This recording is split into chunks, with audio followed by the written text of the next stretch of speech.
Hi, this is On Imagination. I just saw a video on you got to be attractive to attract. And I went, wow, that's amazing words. So I'm going to use them. I love it. And I have a lot of baggage when it comes to the word attractive. I fucking hate it. And I have been fighting that one for a long time. I have had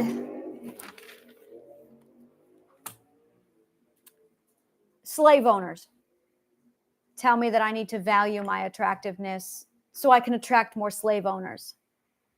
As I said, I have a lot of baggage when it comes to the word attractive. So when I looked at the qualities of attractiveness, the biggest one at the top was being kind, which is often mistaken for being nice, which is slave owner word for make it easy for me to abuse you. That's a doormat. I am not going to elaborate on that. Read the book, Not Nice, by Dr. Aziz Gazipura, and he breaks all of that down in his gorgeous words, and I don't have to do it for you. The book is phenomenal. And there's kind, there's nice, and then there's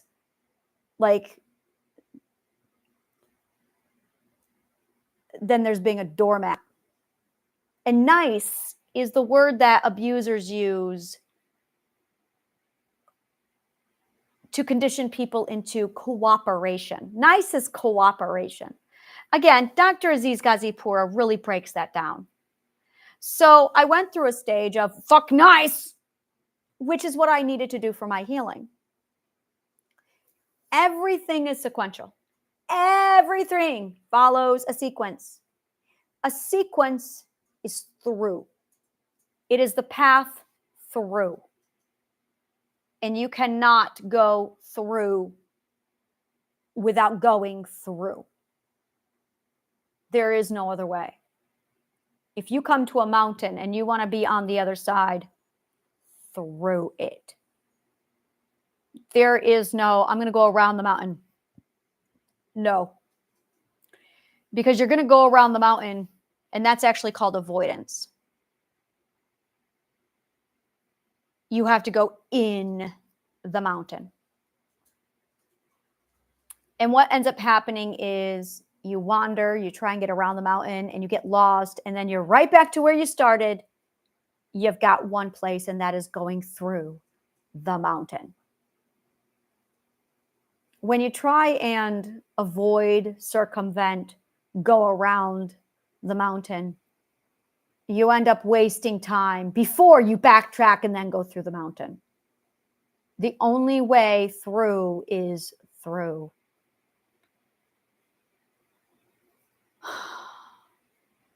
So whenever I had an emotion or a feeling to do something, I didn't question it. I just did it. If the feeling is there, Mother Nature says it's ethical, I do it. And the only way to kindness is by being mean.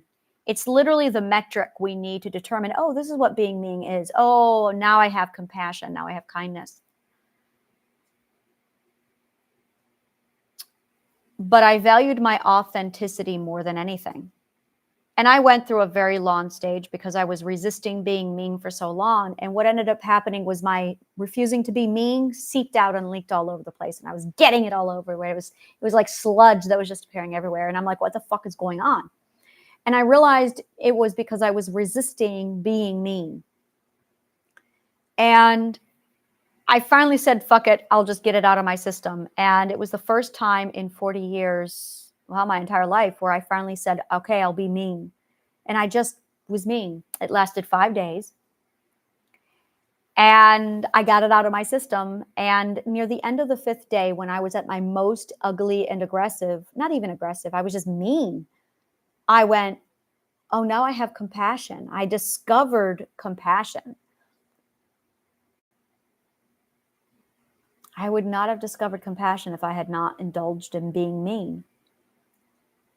And the compassion immediately made me switch over. And I went, I don't ever again want, nope, I got my fill. 5 days, 5 days, just 5 days, okay.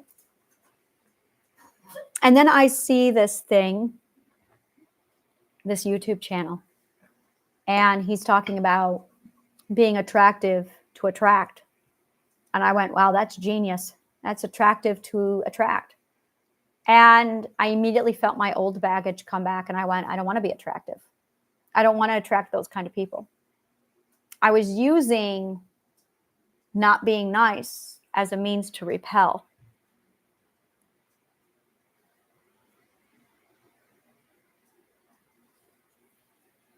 Because of how much I was conditioned to be nice, to make it easy and cooperative for abusers. But that was also before I knew discernment. That's before I knew how to use boundaries.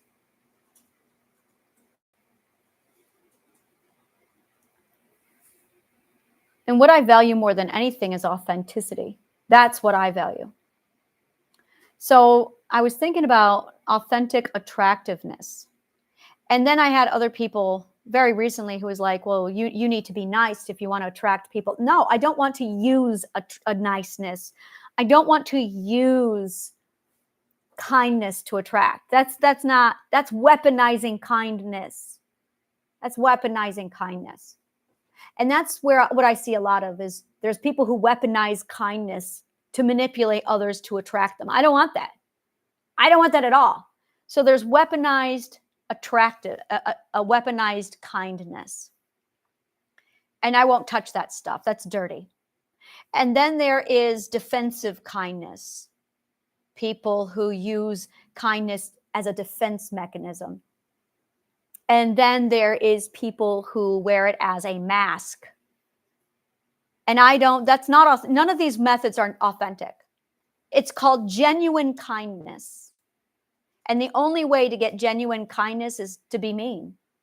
You cannot define kindness without a relativity to being mean. And if you've never been mean, then you're guessing. Then you have no idea what kindness is because you don't have anything in relativity to kindness to compare it to. That's how we comprehend everything. And as I said, it did not take me long. It was 5 days. I went into my YouTube channel. I was a total fucking bitch to all of you. And I went, hey, you guys don't have to be here. You can absolutely delete me, shut me off, and I hope you do. And you did. Well, actually, no, I never got more response than when I was a bitch, which was worrisome for me. I was like, why are you guys allowing? Why? And as soon as I went back to, okay, I'm going to be nice now, genuinely and authentically nice, my numbers all dropped. And I went, why? Well, I know why. It's because you guys are used to, you understand what it's like.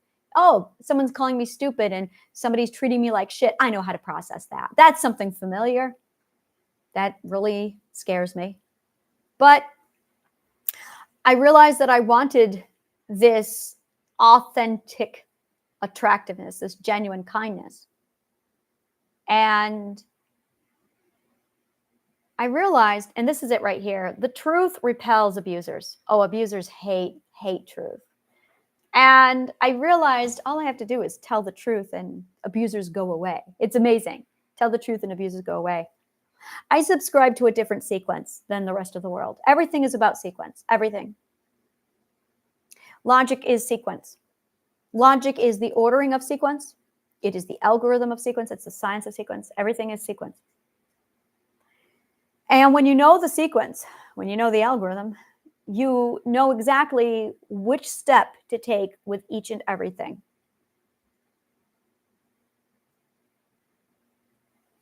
And I have one math problem I just cannot solve. It's one math problem I just cannot solve. It's like the mother lode of all math problems, and I just cannot solve it. I have done everything in my power, and I just can't solve it. And now I'm finally at a point where I'm like, all right, I have enough mathematics. Let's step back. Let's sit down and let's just analyze. And there are all of these components. There are all of these factors. And everyone's got opinions. And I'm not interested in factless, knowledgeless, ignorant opinions. What I want is statistics. I want statistics. I want data. So I have a call to action. Woohoo! I finally have a call to action. And authentic is the name of the game. That is key. It has to be genuine. It has to be fucking genuine. It has to be truth. It has to be ethical. And while I write all this down, I'm going to tell you the story about the time I considered being a criminal for 2.2 seconds. It worked like this. I was watching the movie Red Notice, and this is like 2 days ago. And the movie started off with Red Notice.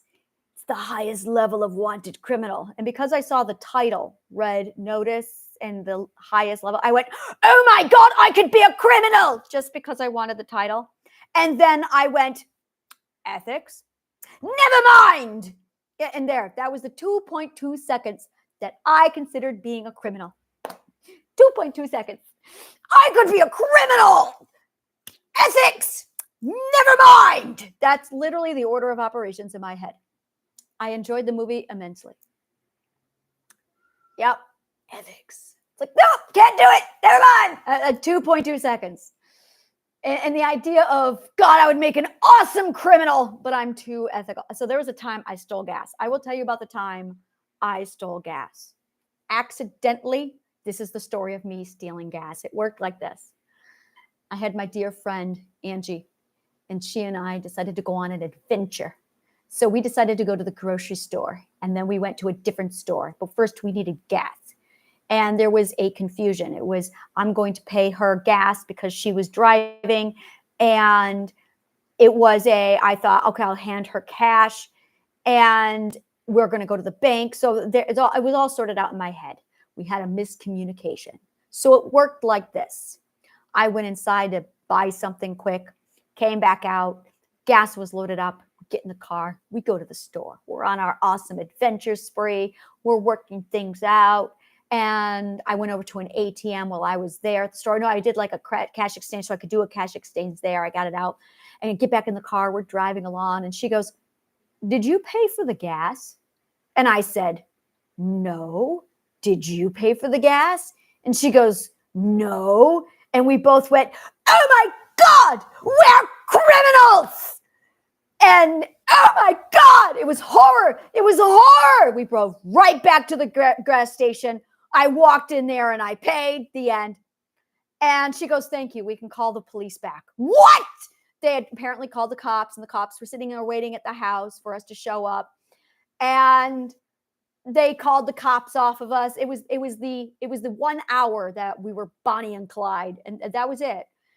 And and it was really reflective. It was the amount of guilt that oh my God, we're criminals. Oh my God, it was hilarious.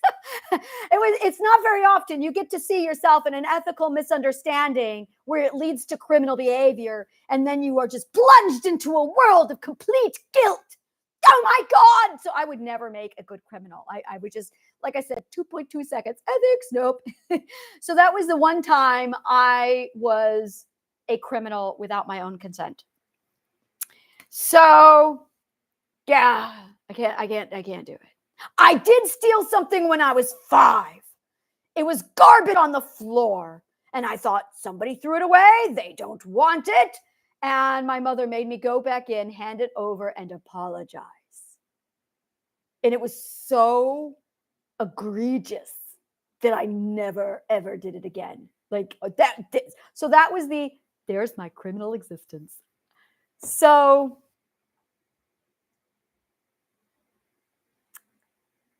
yeah.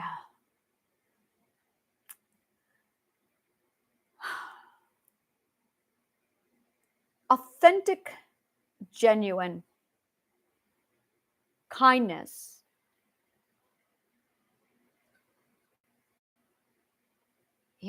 it's something you do for yourself. You really do it for yourself. You don't do it for other people. I don't know what I am. I mean, I know what I am. I'm an Ashavana. So I know what I am. I'm a philosopher bod. I know what I am. But I don't know.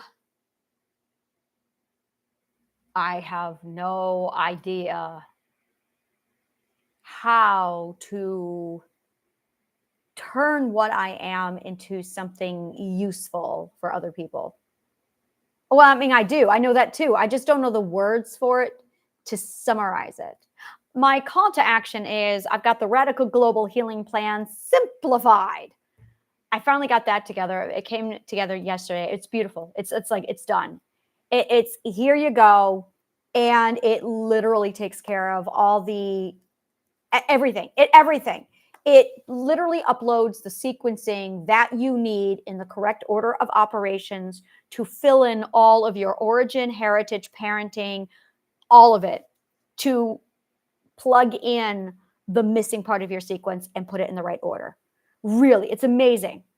And I've got people on the program now, and they're like, brain fog goes away, confusion goes away. It's like, oh my God, I have my mind back. It's there's a sequence. And it's customizable. So there's the bare minimum. There is, I had severe trauma. Great, add this section. I want to take this into the Asha journey. Great, have this section. I don't want to do this part. Great, these parts are optional. So you can downsize it, you can upgrade it, you can expand it, you can go all out. We're getting ready to plug in the game to it. And the game is going to be all automated. So you just go through it, and it's all DIY. It's just done in the right order of operations. It's beautiful. It's beautiful. And I went, wow, I've got my call to action. So now it's go do the Radical Global Healing Plan, simplified. Click on the link below. It's all done for you. Beautifully done.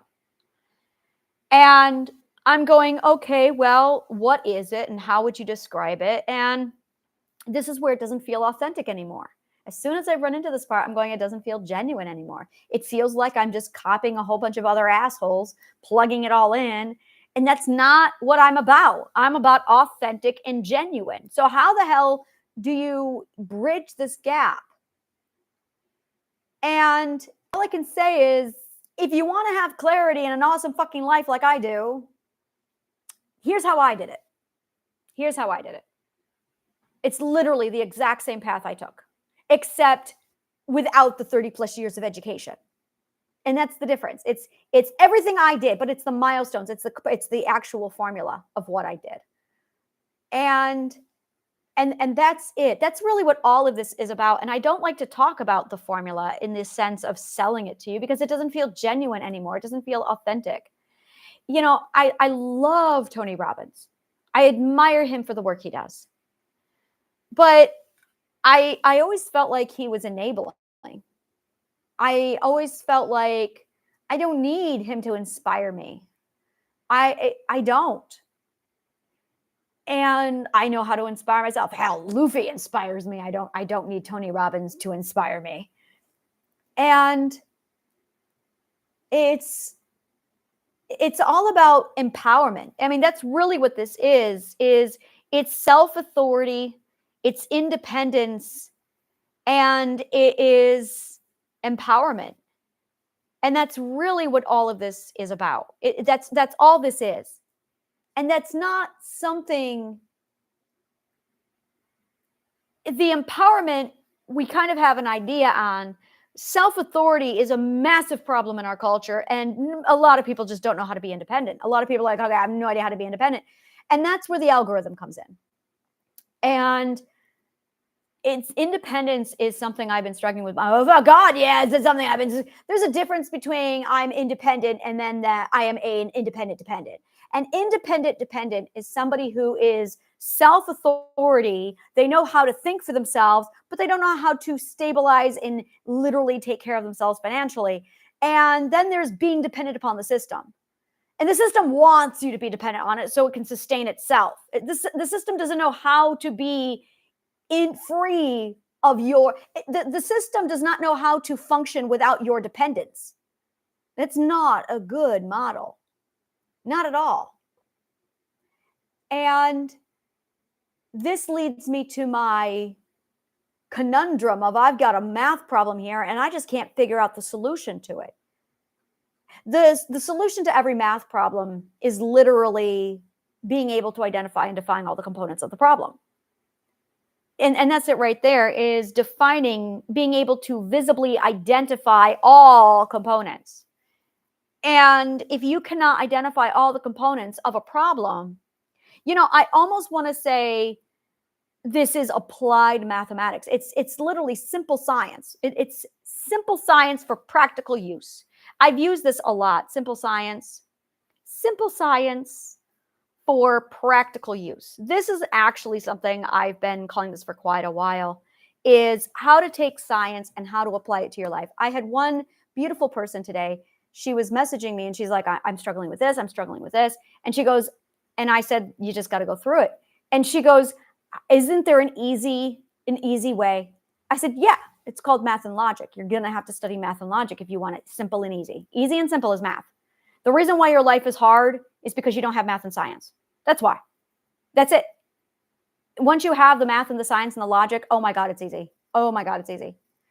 And that's it. And you were not taught math in a way that you could apply it for your life. And that's it. Simple science for practical use. You know, this is it right here. I think this is it. This is it right here. We've got laboratories. Oh my God, do we have laboratories? But that's not where I belong.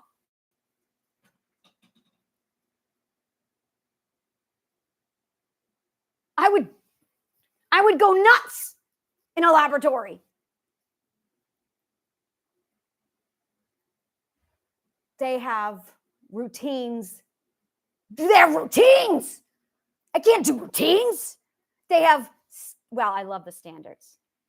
They have, the standards are nice. I like the standards. I have the standards. But why is my phone ringing today? I don't do phone calls. I really shouldn't have a phone. Really? That's my problem. I should not have a phone. Really? That is it. I should not have a phone. I'm considering this.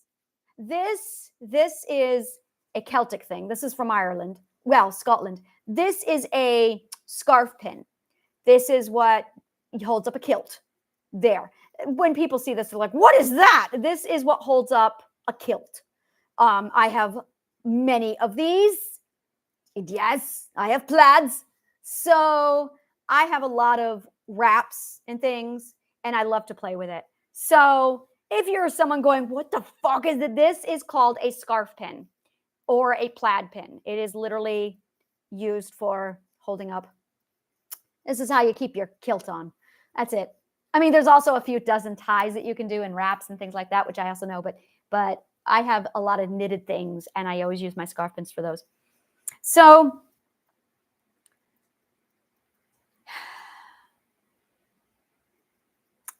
it was, how do I explain it?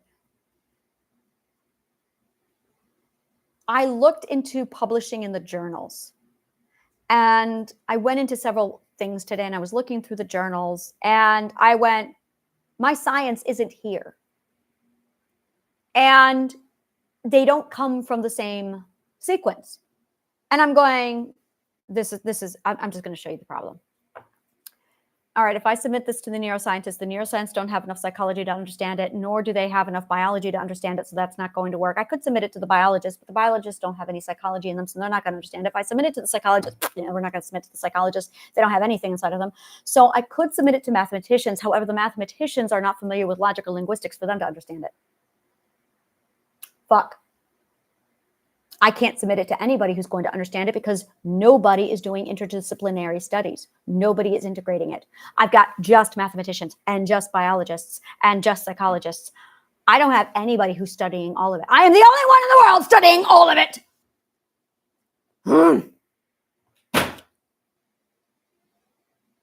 Is this because you died?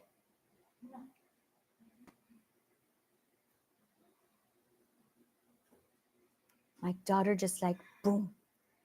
And I don't know what her feelings are right now. Do you need a hug?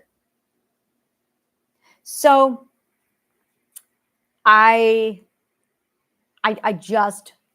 just don't know. So I can't go the route of the journals. And I just can't solve this problem right now. And I'm going, okay, let's identify the problem and it's just trying to figure out the best route to go through all of this I feel like a maze. Every time I do this, I feel like I'm in a maze and I've reached the end of the maze and I'm going, crap. When I say you have to go through the mountain, this is going through the mountain and I'm in the mountain and there's a bunch of mazes inside the mountain. You're just in a maze. When you go inside the mountain, you're really just in a maze. And then you hit a wall. I love this simple science for practical use. I really love that. Really, really, I love that. And the idea of being able to take this stuff and just, okay, this is how you can apply it to your life. And that's it. It's simple science for practical use. And it blows my mind away. It blows my mind away. This is it. This is it. It's simple science for practical use. And I have people going, how do you do it? I use science. I use science. I use it for every day. I have a problem. Okay, let's sit down and work out the algorithm. And I remember, you remember, we all remember this. You use math every day. Your teacher said it to you. They lied to you, didn't they? And we were there as kids. Mom, Dad, do you use this every day? And no, I don't use that. Okay, what about gym class? Oh God, I haven't done anything with gym class until they made me. That's what it was. Okay, what about English? Did you use any of the stuff? I don't remember any of that stuff. Okay, so the stuff that you're teaching you in school, you're not even using it. And then I talked to the teachers. When I finally got them to talk to me, they denied it. They're like, no, you use this stuff every day. They are convinced that the stuff they teach you in school, they think we use it every day. And I'm going, no, we don't. And they got angry. They're like, no, Dad. And I'm like, seriously, I've done the surveys. I've talked to people. I said, ask your children to go home and ask their parents how much they use. And every adult in the world knows this, except the teachers. Teachers are convinced. They're convinced that the stuff they teach you is used every day. And you don't balance your checkbook anymore. I don't balance my checkbook. Does anyone balance? You know who balances our checkbooks for us? Bookkeepers. Bookkeepers are who balance our checkbooks for us. Bookkeepers. Accountants. That's what they do. You don't even balance your checkbook anymore. You don't even have a checkbook anymore. You have a debit card. And in most cases, no, I don't want a receipt. That'll just kill a tree. And I love how we've summarized that a receipt is the summation of a tree. You know, there's a whole lot of history behind paper and receipts and trees. But, so I'm looking at all of it going, we all know that the education sucks. That's why we're all going, what the fuck is wrong with the world? And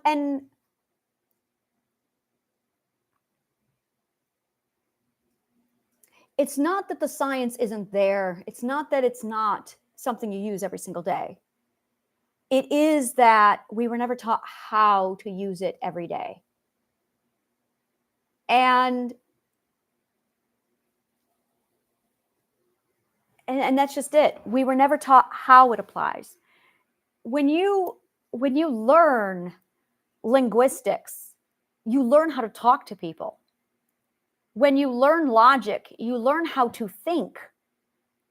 When you learn math, you learn how to problem solve. And that's it. That's it right there. I subscribe to a school of thought where everything is preventative medicine, preventative problems, preventative mental health. Everything is preventative. And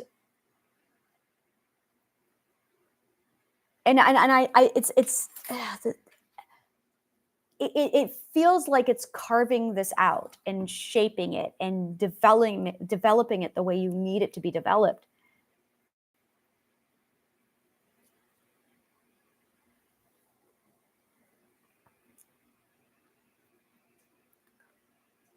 And it doesn't feel good selling to you. It just doesn't. It never has. Good God, that's so fucking dirty. It just doesn't feel ethical or right. And I've had people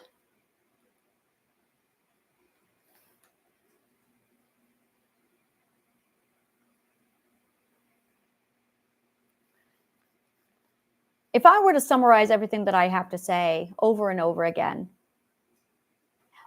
all of problems, everything comes down to you got a problem, you're looking for a solution. That's really what this is. That's what everything is. You're either looking for a solution, you're learning, or you are being entertained. That's it right there. Solution, learn, entertainment. It's philosopher board. Like there you go. Solution, learn, and entertainment.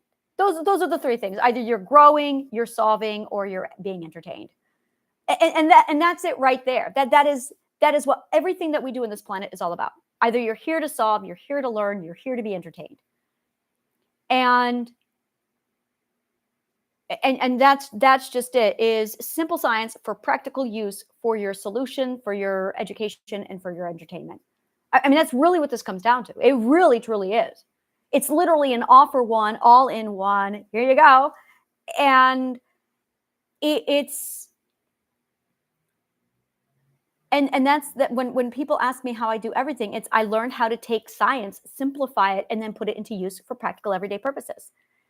Everything, every problem. I have this problem, and I'm going, okay, I have a problem. So how do I solve it? Well, let's pull out the science and let's take a look. Let's apply it. Why are we keeping science crammed up in a lab? And this is really it. Why are we hoarding our science? I mean, yes, they're pioneering, but where the hell is it every day? Why is, and this is something that's never, it's baffled me. I can understand where doctors need science. Clearly, yes, I can understand where doctors need science. I can understand. I don't understand where educators. I don't want to touch that. I don't want anything to do with that. I'm just going to close that door. So there's that. And I put psychologists in that room with the teachers, and I just close that door. And then I'm looking at, okay, mathematicians. Mathematicians are amazing. I love mathematicians. They are the people who are doing the application behind the science. So there's, okay, this is the science, great. We need the math to plug it in so we know how to do it. That's what mathematicians do. They are the how to do shit. So the scientists are like, okay, we want to do this. Let's call the mathematicians. That's it. The scientists are going, we want to do this. We need a mathematician to show us how. That's what mathematicians do. They are the how. They are the engineers in all of this. Mathematicians are the engineers of science. And are you okay?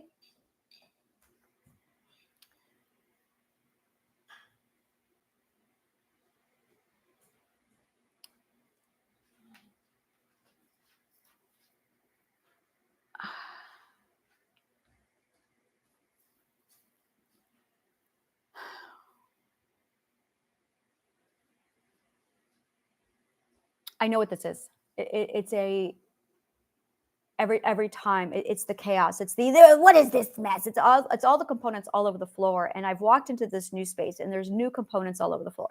So every time you come into your next space of comprehension, your comprehension space is literally a perspective. That is what a perspective is. It is your comprehension space. And when you are in a comprehension space, you're going to have all the stuff that's disorganized. You're going to have the massive integrated comprehension of, oh, now I understand. So you have the new integrated understanding of the greater whole. And then you have all of the new components scattered all over with disorganization. And I did the whole, oh my God, I understand this. And then I turned around and went, what the hell is this mess? And this is normal. It's now I understand this. What the hell is this mess? And now I'm going, okay, integrated comprehension and more chaos. And now I'm at the stage where I have to organize the new chaos. And it really is this, what the fuck is this? And I'm going, how do I get this really awesome shit to you guys? How do I do this? And this is the question I've been asking from day one. I don't want to go put it in a lab.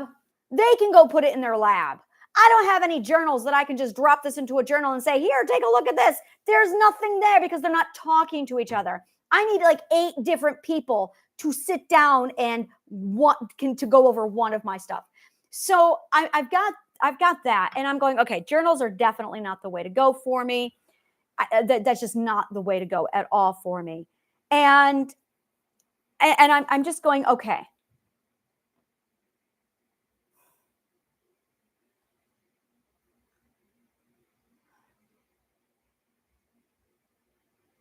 I'm staring at the chaos, trying to identify it with my sequencing. That's what I'm doing. I'm looking at the chaos, trying to identify it with my sequencing. And I'm just going, I don't even know what I'm looking at right now. I can identify the problem. I can identify the problem. And the problem is,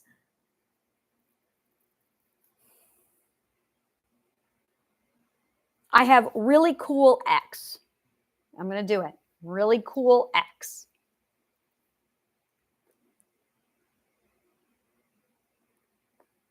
And I don't know how to deliver it. Ethical delivery. I'm struggling with ethical, authentic delivery. Ethical and authentic delivery. So I have really cool X, and it has to be delivered authentically, ethically, and that's it. And I don't even know how the monetary issue comes in. Like, I don't even know that. I'm not even thinking about that. I'm not even thinking about that part. That's like so far off in left field. I'm like, I have really cool X. Now, an authentic, ethical delivery, I don't know. And I've just, the monetary part of it is just off in left field. And every time I ask anybody for help, anytime anyone does come in, what I get is, well, this is how to deliver it inauthentically and unethically. Great, you have violated 2 of my laws. Can you try something new? And then I've got this subconscious mind barrier. And I'm going, okay. So